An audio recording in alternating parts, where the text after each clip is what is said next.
subir un poco. Un poquito. Ahí. Ahora, perfecto.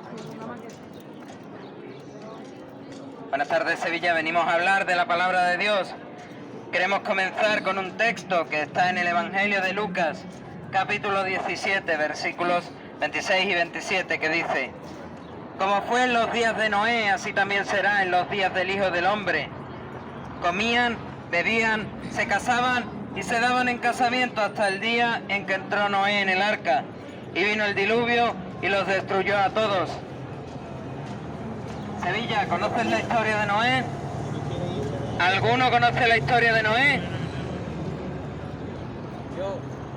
Os la voy a resumir. Dios manda a Noé a construir un gran barco en las montañas, donde en la tierra todavía no había llovido, con la promesa de ser salvado de un diluvio de agua, de una terrible inundación por una lluvia torrencial.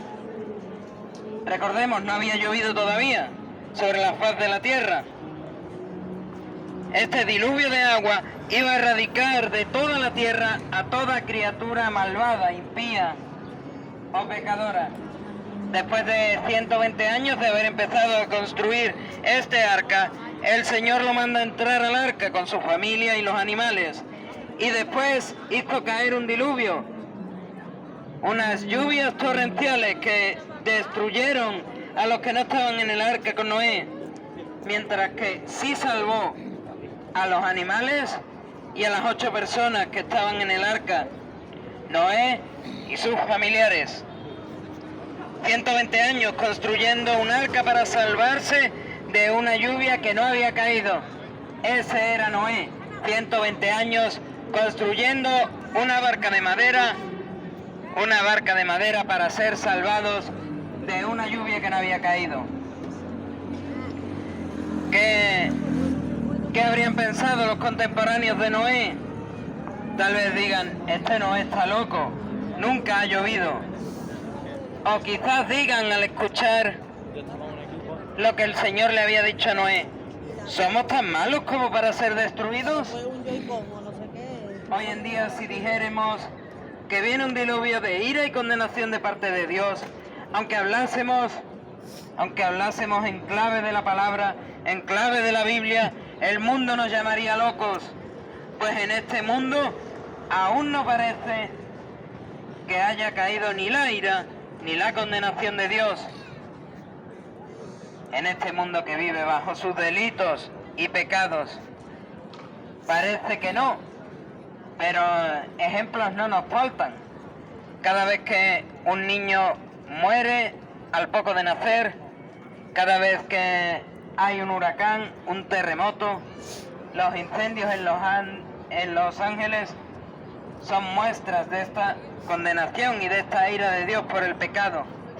Y aún hay algunas personas que, si dices que va a caer un diluvio de ira y de condenación de parte de Dios, aunque cogiésemos la Biblia y lo explicásemos con la Biblia, hay personas que no entenderían, que te llamarían loco, que pensarían que estás verdaderamente loco y que no sabes lo que dices, porque nunca han visto la ira y nunca han visto la condenación que viene de parte de Dios.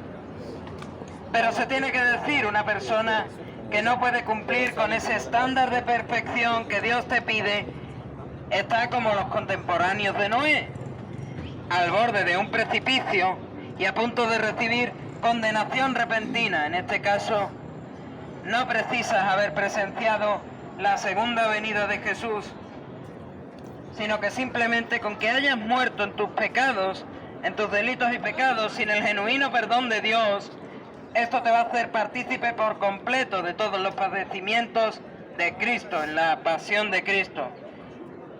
Y además te va a hacer padecer esta ira, esta condenación de Dios eternamente, como condenado y reo del infierno. Sin embargo, hay una pregunta que más de uno puede que se haga: ¿habrá alguna solución? ¿Habrá algún arca de salvación? Ve el ejemplo de los padres de la Iglesia. Ve el ejemplo de los apóstoles de Santiago y de Judas. y primeramente de Cristo mismo, del Señor Jesucristo. Todos repetirán estas palabras de Jesús.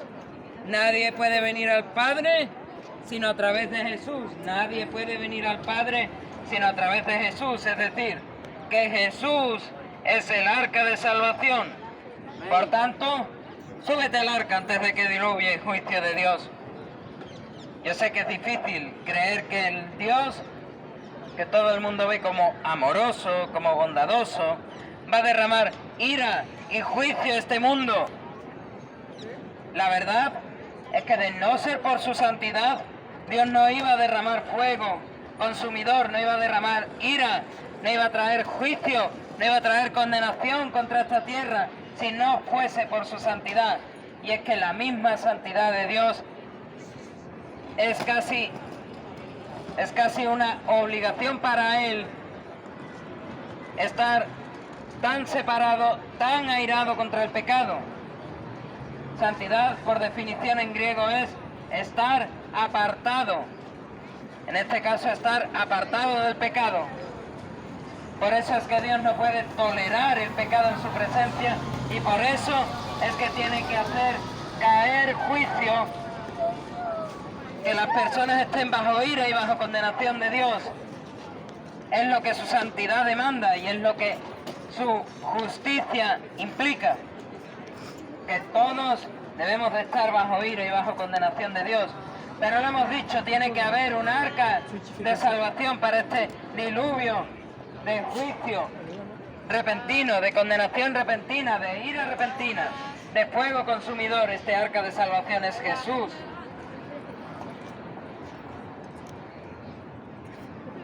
De hecho, de no ser por su santidad, de no ser por su animadversión por el pecado, hasta el mismísimo diablo podría ser salvo. Pero como creador, el Señor pone unas normas. Pone unas normas que toda criatura suya, toda creación suya debe cumplir. Pone unas normas para el ser humano.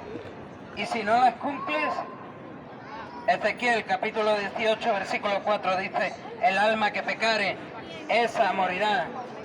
Es decir, quien falla, quien no llega al estándar, quien no cumple la ley de Dios, queda expulsado eternamente, fuera de la presencia de Dios en el infierno, sin ninguna excusa posible. Pero que nadie se confunda, pues dice la segunda carta de Pedro, capítulo 3, versículo 9, que Dios es paciente para con nosotros, no queriendo que ninguno perezca, sino que todos procedan al arrepentimiento. La voluntad de Dios no es traer juicio, la voluntad de Dios no es traer ira ni condenación, la voluntad de Dios es que el mundo se arrepienta de sus pecados.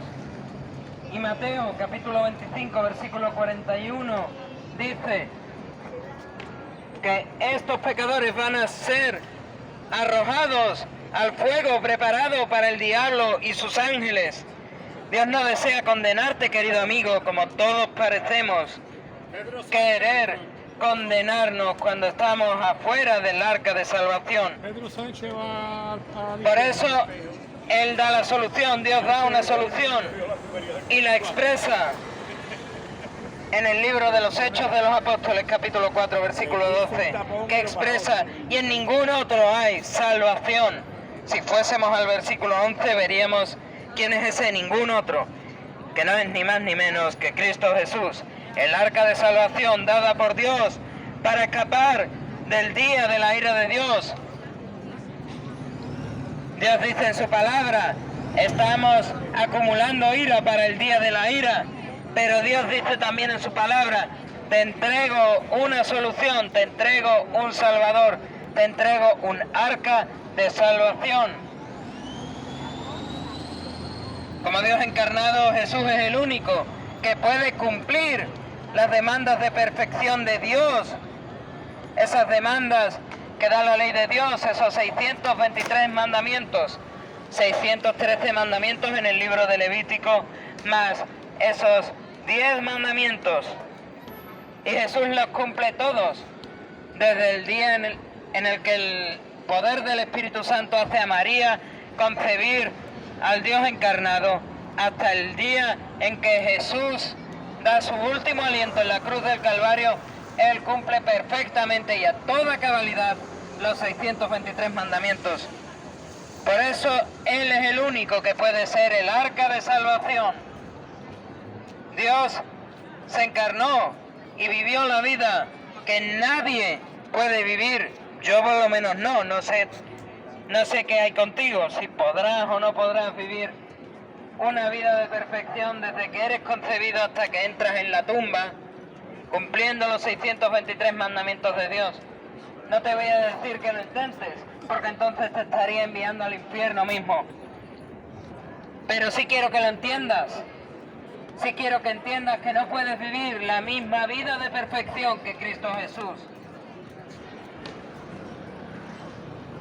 Y este Cristo Jesús, que sí vivió la vida perfecta, tomó la ira de Dios, que yo no sé tú, pero yo ahora que lo entiendo no querría tomarla para mí. Él murió voluntariamente en esa cruz del Calvario por el culpable. Él resucitó al tercer día. Por tanto, Él es el arca de salvación, y todo aquel que entre en ella, arrepentido de sus pecados y puesta su fe y confianza en esa obra de Cristo Jesús en la cruz del Calvario, siendo el que murió, el que fue sepultado y el que al tercer día resucitó, es salvo. Salvo, salvo, salvo. Amén. Y esto es muy importante. Es muy importante que lo entiendas. No es que Jesús te salva, que también, sino que es por Jesús que puedes tener seguridad de salvación. En esta iglesia de aquí, en aquella de allí al otro lado, y todas las que hay por el centro, las que hay por allí, otras que hay por allá, te tienen que decir esto. Si crees en Jesucristo, puede que seas salvo. Si cumples las tradiciones, puede que seas salvo. Si no comes carne los viernes de Cuaresma, puede que seas salvo. Si cargas palos de madera tallados, pintados, vestidos y adornados, que pesan, ni me quiero imaginar los misterios más grandes, puede que seas salvo. Si le besas los pies a una talla de madera, puede que seas salvo. Si cada domingo tomas un trozo de pan sin levadura plano, creyendo que ese trozo tiene cuerpo literal y sangre literal del Señor Jesucristo, puede que sea salvo. Pero la palabra no habla en términos de puede que. La palabra habla en términos de seguridad de salvación. Aunque Trento no lo quiera reconocer, aunque Roma parecía no querer reconocerlo, ahora parece que empieza a reconocer algunas cosas. La palabra habla en términos de seguridad de salvación. Tú te arrepientes de tus pecados, le pides perdón a Dios por ellos, recibes el perdón de Dios y pones tu confianza y tu fe en la obra de Jesús en el Calvario, en que Él murió en esa cruz, fue sepultado y al tercer día resucitó, y la palabra te asegura, vas a ser salvo, vas a alcanzar la vida eterna en el cielo. En esos términos habla la palabra. Puede que te parezca un tanto arrogante, puede que te parezca un tanto soberbio, puede que te parezca un tanto vanaglorioso, pero en esos términos habla la palabra. Tú quieres ser salvo, serás salvo. Tú no quieres ser salvo, no vas a ser salvo. Pero no hay medias tintas. No hay medias tintas. Aquellos que creen que tú puedes decir, bueno, yo me quiero salvar, y si al día siguiente no lo quieres, no te salvas. y piensan que el día que dijiste si quiero estaba salvo, están equivocados, totalmente equivocados. Si tú genuinamente dices me quiero salvar, Dios te va a salvar. Ya te puedes ir a hacer las atrocidades más grandes del mundo. Que si tú dices me quiero salvar, Dios te salva. Si tú dices me quiero salvar, da igual que seas el mayor de los ladrones de toda la Judea romana, crucificado al lado del Rey de Reyes y Señor de Señores, que si tú dices me quiero salvar, si tú le dices al Señor, acuérdate de mí cuando vengas en tu reino, Él lo que te va a decir, como le dijo a Dismas, de cierto te digo que hoy estarás conmigo en el paraíso. Aunque la palabra de Dios habla que el que peca ha de ser condenado, el que peca ha de sufrir, el que peca ha de recibir la ira de Dios. Si tú le pides al Señor Jesucristo por salvación, por perdón de pecados, la vas a hallar. Te va a dar la vida eterna en el cielo, que nadie merece, en lugar del infierno, que lo merece todo el mundo. Te va a dar esa vida eterna en el cielo. Pero para eso, si es que puedes hacer algo, si es que Dios te puede pedir algo, arrepiéntete, amigo, de tus pecados. Pídele perdón a Dios por esos pecados. Pon tu fe y tu confianza en ese Dios encarnado que se colgó en la cruz del Calvario, que fue sepultado y que al tercer día resucitó. Y entonces serás salvo.